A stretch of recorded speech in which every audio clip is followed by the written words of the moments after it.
Pembahasan baptisan api bersama Aris Lase membahas secara teologis dan penerapan-penerapan yang alkitabiah.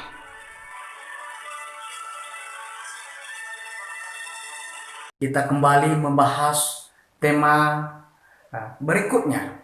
Awalnya kita sudah membahas baptisan adalah tanda pertobatan, dan yang kedua baptisan Roh Kudus, dan yang terakhir adalah baptisan api.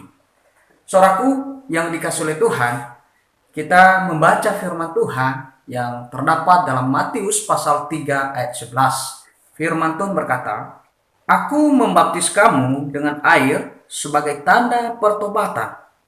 Tetapi Ia yang datang kemudian daripadaku lebih berkuasa daripadaku, dan aku tidak layak melepaskan kasutnya. Ia akan membaptis kamu dengan Roh Kudus dan dengan api." Saudaraku yang dikasihi oleh Tuhan, baptisan api. Baptisan api itu apa, saudaraku yang dikasihi oleh Tuhan? Jauh sebelum kita membahas mengenai baptisan api, kita melihat ini adalah sebuah kelanjutan pelayanan Yohanes Pembaptis yang dilakukannya kepada orang-orang yang sudah bertobat. Baptisan Yohanes adalah baptisan orang-orang yang sudah bertobat. Saudaraku yang dikasihi oleh Tuhan, ada beberapa kelompok. Ada orang Saduki, ada orang Farisi, ada orang yang sudah bertobat. Dan orang yang sudah bertobat dibaptis oleh Yohanes Baptis. Sebagai bukti mereka sudah bertobat, maka mereka memberi diri dan mereka dibaptis. Karena mereka mengerti, mereka sadar bahwa baptisan itu adalah sebagai tanda pertobatan. Saudaraku yang dikasihi oleh Tuhan, ada kelompok orang yang berkata bahwa baptisan Yohanes adalah baptisan orang Yahudi, sementara baptisan orang Kristen itu terdapat dalam Kisah Para Rasul. Saudaraku yang dikasihi oleh Tuhan, pada kesempatan ini saya membahas bahwa memang secara fisik mereka orang Yahudi, tetapi orang Yahudi yang sudah bertobat dan percaya pada pemberitaan Injil yang sudah disampaikan oleh Yohanes Pembaptis. Apa Injil yang disampaikan oleh Yohanes Pembaptis? Kalau kita melihat di dalam firman Tuhan ini, dalam Matius pasal 3 ayat 2 dan seterusnya, dikatakan di sini bahwa bertobatlah sebab kerajaan Allah sudah dekat. Siapakah yang datang itu? Yaitu Yesus Kristus Juru Selamat. Dia datang untuk menyelamatkan manusia. Itulah arti daripada Yesus, yaitu Juru Selamat. Saudaraku yang dikasihi oleh Tuhan, pada ayat ini dijelaskan kepada kita mengenai nubuatan Nabi Yesaya, bahwa ada orang yang berseru-berseru di padang gurun. Dikatakan ada suara yang berseru-seru di padang gurun, persiapkanlah jalan untuk Tuhan, luruskanlah jalan baginya. Siapakah yang dimaksudkan oleh Nabi Yesaya di sini? Adalah Yohanes Pembaptis. Yang datang siapa? Adalah Allah sendiri, Tuhan sendiri. Tuhan yang memiliki atau yang menciptakan seisi dunia ini. Ia yang menciptakan saya dan saudara, yang menciptakan alam semesta. Sesuai dengan nama channel kita, yaitu Imago Dei, ini artinya gambar Allah. Kristus adalah gambar Allah. Kitalah rupa Allah. Saudaraku yang dikasihi oleh Tuhan, kalau kita serupa dengan Allah, maka kita juga harus serupa dengan karakter-karakter dan sifat-sifat Allah. Saudaraku yang dikasihi oleh Tuhan, Yohanes di sini membaptis beberapa orang. Dalam ayat ini tidak dituliskan berapa orang, tetapi di sini dikatakan bahwa setelah mereka bertobat, mereka memberi diri mereka dibaptis sebagai tanda pertobatan. Pada pembahasan saya yang awal, saya katakan anak kecil tidak bisa bertobat. Anak kecil tidak bisa memutuskan ia percaya Yesus atau menyangkal di kemudian hari. Maka tidak perlu baptisan kepada anak kecil. Tidak perlu baptisan kepada bayi. Tetapi baptisan yang benar, baptisan orang yang sudah lahir baru. Orang yang sudah bertobat. Orang yang sudah menerima Yesus Kristus sebagai Tuhan dan Juru Selamatnya. Itulah perlu baptisan yang dimaksudkan oleh Yohanes Pembaptis. Saudaraku yang dikasihi oleh Tuhan. Ada beberapa poin yang kita lihat di sini. Kalau kita melihat ada orang yang berupaya ikut baptisan Yohanes Pembaptis. Oh, ketika mereka melihat orang yang sedang dibaptis oleh Yohanes Pembaptis, mereka juga ikut dalam baptisan Yohanes. Tetapi Yohanes Pembaptis menegur mereka dengan kata-kata keras, Bapak Ibu sekalian. Yohanes Pembaptis tidak pakai kata-kata yang lembut, tetapi teguran keras dan pedas. Yaitu di dalam Matius pasal 7. Tetapi waktu itu ia melihat banyak orang Farisi dan orang Saduki datang untuk dibaptis. Berkatalah ia kepada mereka, "Hai kamu keturunan ular beludak, siapakah yang mengatakan kepada kamu bahwa kamu dapat melarikan diri dari murka yang akan datang?" Saudaraku yang dikasihi oleh Tuhan, Yohanes Pembaptis mengatakan bahwa, "Hai kamu keturunan ular beludak, hai kamu keturunan ular beludak." Oh, sakit sekali rasanya. Oh, kenapa Yohanes Pembaptis tidak menyampaikan kata-kata yang lembut sekali, tidak menyampaikan kata-kata yang lebih baik? Kalau kita dengar ini, oh luar biasa. Dalam menyampaikan kebenaran, terkadang kita tegas, terkadang kita seolah-olah orang melihat kita kasar. Itu sebenarnya karena kita mengasihinya, karena kita sayang dan supaya jiwanya diselamatkan. Saudaraku yang dikasihi oleh Tuhan, di dalam pembahasan ini saya melihat ada banyak orang yang terkecoh untuk melihat Matius pasal 3 ini. Mengapa saya memilih pasal 3 ini? Karena ini melingkupi semua 3 pembahasan saya. Yang pertama, baptisan sebagai tanda pertobatan. Dan yang kedua, baptisan Roh Kudus. Dan yang terakhir, baptisan api. Saudaraku yang dikasihi oleh Tuhan, di dalam ayat ini diteruskan lagi kata-katanya oleh Yohanes Pembaptis di ayat yang ke-8. "Jadi hasilkanlah buah yang sesuai dengan pertobatan, dan janganlah kamu mengira bahwa kamu dapat berkata dalam hatimu, Abraham adalah bapa kami. Karena aku berkata kepadamu, Allah dapat menjadikan anak-anak bagi Abraham dari batu-batu ini." Saudaraku yang dikasihi oleh Tuhan, mereka mengira orang-orang Farisi, orang-orang Saduki, orang-orang yang belum bertobat ini, mereka mengira bahwa kita adalah anak-anak Abraham, anak-anak yang diberkati, anak bapak beriman. Wah, saudaraku yang dikasihi Tuhan. Tetapi Yohanes Pembaptis mengatakan, jangan mengira karena kamu adalah anak Abraham, maka kamu bisa diselamatkan. Maka kamu bisa melepaskan dirimu dari hukuman yang akan engkau terima. Saudaraku yang dikasihi oleh Tuhan, ayat yang ke-10 dikatakan di sini, "Kapak sudah bersedia pada akar pohon, dan setiap pohon yang tidak menghasilkan buah yang baik pasti ditebang dan dibuang ke dalam api." Saudaraku yang dikasihi oleh Tuhan, di ayat 10 ini menyinggung tentang api di sini, ya. Tentang penghukuman. Tentang penghukuman yang ilahi, yang sangat mengerikan. Bahwa orang-orang yang ikut baptisan Yohanes yang belum bertobat ini, sekalipun mereka sudah dibaptis, mereka tidak masuk surga, mereka tidak selamat.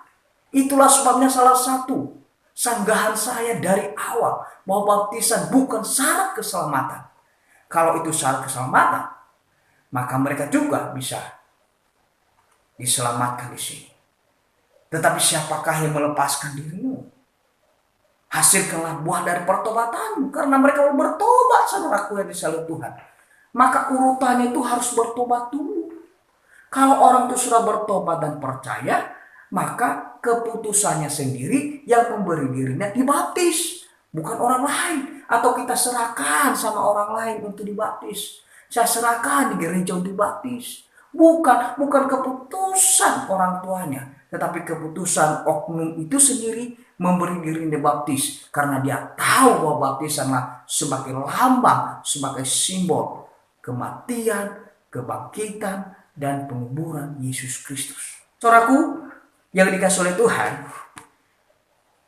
seorang Kristen yang baru-baru ini mendefinisikan atau menafsirkan bahwa baptisan api ini adalah berhubungan dengan percurahan Roh Kudus pada hari Pentakosta. Mereka menafsirkan ini adalah pencurahan Roh Kudus yang terjadi di dalam Kisah Para Rasul pasal 2. Saudaraku yang dikasihi oleh Tuhan, ya, di dalam Kisah Para Rasul pasal 2 ayat 3, di situ dikatakan bahwa lidah-lidah api berbeda dengan lidah api dengan baptisan api. Nah, saudaraku yang dikasihi oleh Tuhan, di dalam bahasa Yunani itu kata lidah di situ glosai, osei, puros. Kata puros di situ adalah bahasa Yunani, fire atau api. Glosai itu ya artinya tangs, ya. Tangs artinya lidah, ya. Saudaraku yang dikasihi Tuhan, ini berbeda dengan kata baptise, dengan kata tangs, ya. Baptise itu adalah dibenamkan. Dibenamkan, orang dibenamkan, ya. Orangnya dibenamkan, orangnya dimasukkan, orangnya dicelupkan, orangnya ditenggelamkan, orangnya dimasukkan. Ya, saudaraku yang dikasihi Tuhan, baptiso di dalam Matius pasal 3 ayat 11 ini kata baptiso, masuk ke dalam air, bukan ditetesin begini. Saudara, bukan. Atau dicurahkan. Apalagi hari ini saya lihat itu ada orang yang membaptis anak, terus dia pakai tembak-tembak air. Ini sangat tidak relevan di dalam kesimbolan Yesus Kristus. Kesimbolan kematian Yesus Kristus. Penguburan dan kebangkitan Yesus Kristus. Ini mengabaikan makna kematian Yesus Kristus. Mengabaikan makna kebangkitan Yesus Kristus. Mengabaikan makna penderitaan Yesus Kristus. Mengabaikan makna pengorbanan Yesus Kristus yang telah mati bagi dosa-dosa mereka. Mereka tembak-tembak saja. Mereka perci-perci saja. Atau diolesin-olesin. Itu tidak melimbongkan apa-apa. Olesin apa? Olesin di kepala orang. Ambil baskom. Lalu ambil air, celup-celup di kepalanya, celup di dahinya. Itu tidak benar, saudaraku yang dikasihi Tuhan. Nah, saudaraku yang dikasihi Tuhan, kita melihat di sini yang pertama, Rasul Matius mencatat tentang pelayanan Yohanes yang berkelanjutan. Ya. Pada waktu Yohanes membaptis, banyak orang yang datang seperti yang kusampaikan tadi. Ada orang yang tulus memberi dirinya dibaptis setelah dia bertobat. Ada orang yang mau dibaptis, saya mau dibaptis, ikut-ikutan namanya itu. Ikut-ikutan. Saudaraku yang dikasihi Tuhan. Apa yang dimaksudkan dengan baptisan api di sini? Sebagaimana datang memberi dirinya dibaptis orang-orang ini yang tidak bertobat, yang tidak percaya tadi, yang orang Saduki, orang Farisi, yang secara hukum Taurat mereka hafal titik komanya, tetapi kita melihat di sini bahwa mereka belum bertobat. Ya, mereka belum bertobat, mereka belum percaya kepada Yesus Kristus, mereka belum menerima pemberitaan Yohanes Baptis. Hal yang kedua, saudaraku yang dikasihi Tuhan, ayat ini menyatakan bahwa yang membaptis kamu dengan Roh Kudus. Baptisan Roh Kudus itu seperti apa? Baptisan Roh Kudus bukan seperti orang yang ditafsirkan orang hari ini. Bahwa kalau seseorang sudah dibaptis di dalam Roh Kudus, dalam baptisan Roh Kudus, maka mereka mendapatkan suatu hal yang baru. Mereka bisa berbahasa roh, mereka dapat penglihatan, mereka dapat pewahyuan, mereka mendapatkan penampakan, mereka menjadi orang rohani. Saudaraku yang dikasihi oleh Tuhan, memang betul setelah kita dibaptis oleh baptisan Roh Kudus, kita menjadi orang rohani. Bukan, saudara. Kapan kita menjadi orang rohani? Setelah kita bertobat percaya dan Roh Kudus menyertakan kita dijadikan menjadi orang rohani. Artinya orang yang sudah melepaskan kedagingannya, orang yang sudah melepaskan keduniawiannya, orang yang sudah melepaskan keinginan nafsu duniawinya. Saudaraku yang dikasih oleh Tuhan. Nah, di sini dikatakan bahwa ia memberi diri baptis. Pada waktu Yohanes Pembaptis berkata, ia yang akan datang membaptis kamu dengan baptisan Roh Kudus. Artinya sekalipun mereka sudah percaya pada pemberitaan Yohanes Pembaptis, tetapi mereka belum dibaptis. Sesuai dengan pembahasan saya di video yang kedua, yaitu setelah mereka bertobat dan percaya tetapi belum dibaptis ke dalam Roh Kudus.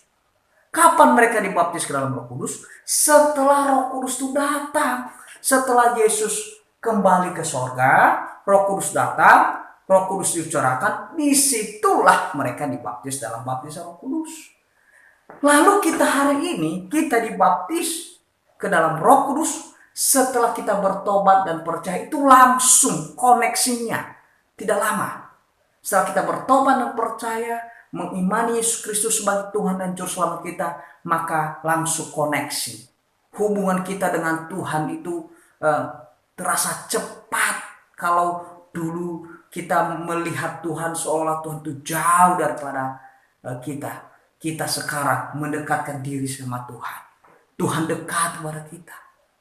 Kalau Tuhan dekat kepada kita, Tuhan mendengarkan doa-doa kita. Tuhan mendengar seruan-seruan kita. Tuhan mengasihi kita. Ia tidak rela melepaskan kita.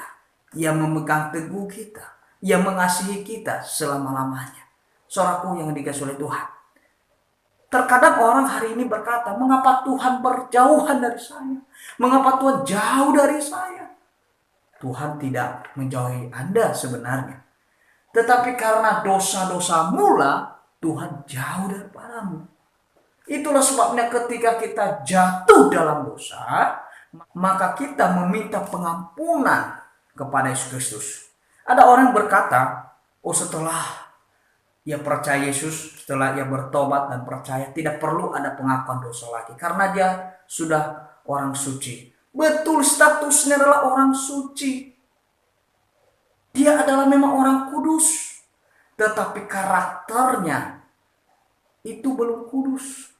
Itu harus dibangun terus-menerus dalam proses. Kalau saya hari ini, setelah saya bertobat dan percaya, saya mati, saya pasti masuk surga dan saya berkarakter kudus. Tetapi setelah saya bertobat percaya dan saya masih hidup dalam dunia ini yang penuh godaan, penuh cobaan, bisa saja kita jatuh dalam dosa. Siapakah di antara ini yang berkata saya tidak pernah berbohong setelah saya bertobat percaya? Mungkin disengaja atau tidak disengaja. Dan itu dosa. Setitik dosa manusia tidak bisa menghampiri Allah yang Maha Kudus. Takhta yang kudus.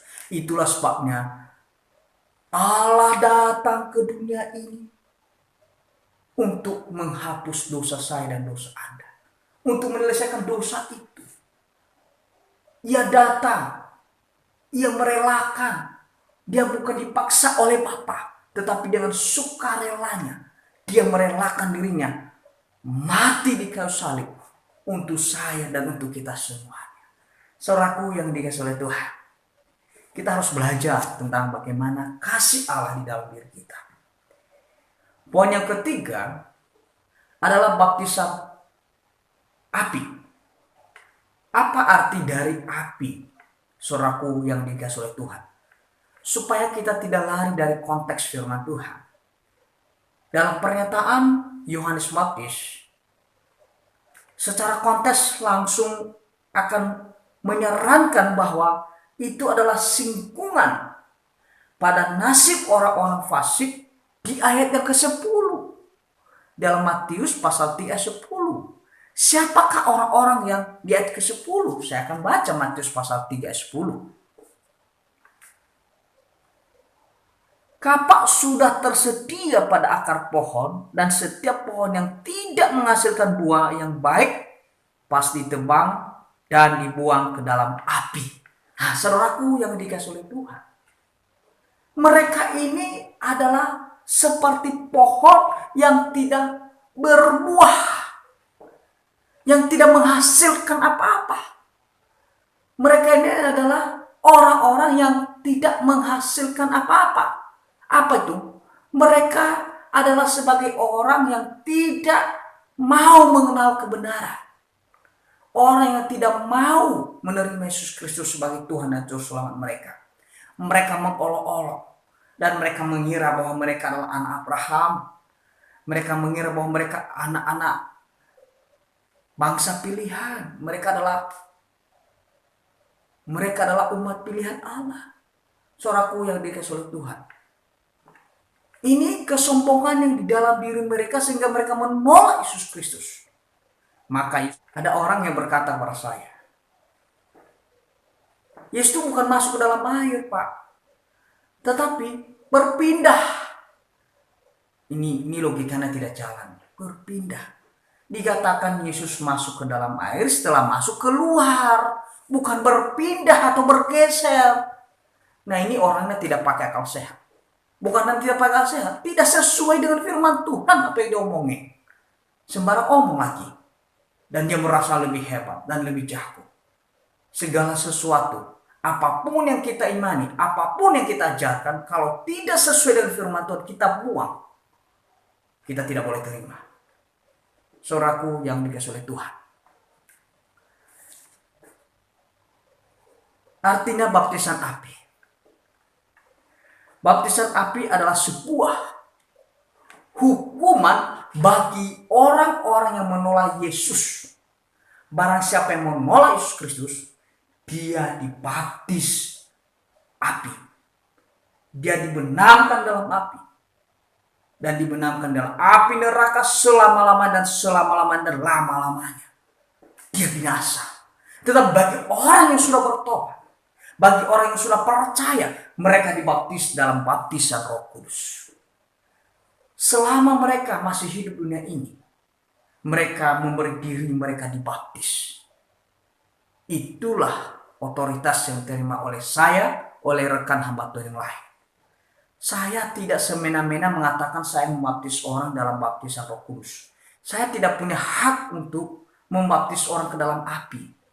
Kalau ada orang-orang demikian, ini tidak sesuai dengan firman Tuhan apa yang diajarkan. Kalau ia mengajarkan bahwa ia membaptis orang ke dalam baptisan api, artinya dia membaptis orang ke dalam api neraka.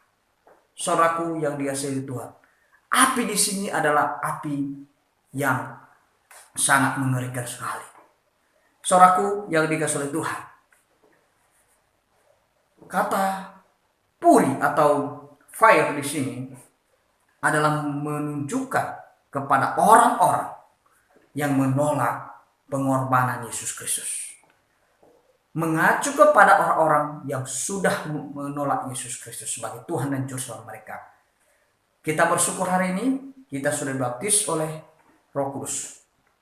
Kapan terjadi? Setelah kita bertobat percaya. Orang percaya yang sudah bertobat dan percaya itu telah menyalibkan Yesus satu kali. Tetapi jangan coba-coba menyalibkan Yesus kedua kali. Itu artinya Anda keluar dari kasih karunia. semua orang percaya telah menyalibkan Yesus Kristus satu kali. Tetapi ketika Anda menyalibkan Yesus kedua kali, maka sorga hilang dari Anda sekalian. Saya tidak mendorong Anda untuk menyalibkan Yesus kedua kali. Tetapi bagi orang yang sudah menerima Yesus Kristus, Yesus Kristus mati bagi dosaku. Marilah kita menerima Yesus Kristus dalam hidup kita. Mari kita percaya kepadanya. Apapun yang terjadi dalam hidup kita, kita tidak boleh patah semangat. Kita tidak boleh menyesal ikut Tuhan. Ada lagu yang saya senang sekali. Mengikut Yesus keputusanku, mengikut Yesus keputusanku, mengikut Yesus keputusanku, ku tak ingkar, ku tak ingkar. Ini janji kita, ini janji kita. Oh Tuhan, saya tidak dibaptis ke dalam baptisan api. Itu hanya untuk orang-orang yang telah menolak Yesus Kristus. Itu hanya orang-orang Farisi yang dimaksudkan oleh Yohanes Baptis. Orang Saduki yang mengolok-olok, yang menolak, yang tidak menerima Yesus Kristus. Saudaraku yang dikasihi Tuhan, bagi kita hari ini, kapanpun kita mati pasti masuk surga. Kenapa saya pastikan itu? Karena kita adalah orang-orang kudus. Saya membaca kepada kita semua dalam 1 Korintus pasal 1 ayat 30. Tetapi oleh Dia kamu berada dalam Kristus Yesus, yang oleh Allah telah menjadi hikmat bagi kita. Ia membenarkan dan menguduskan dan menebus kita.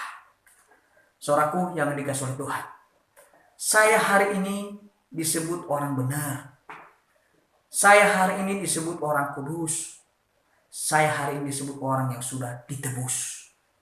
Harapan saya, Bapak Ibu sekalian, saudaraku yang menonton ini, Anda menerima Yesus Kristus dalam hidupmu.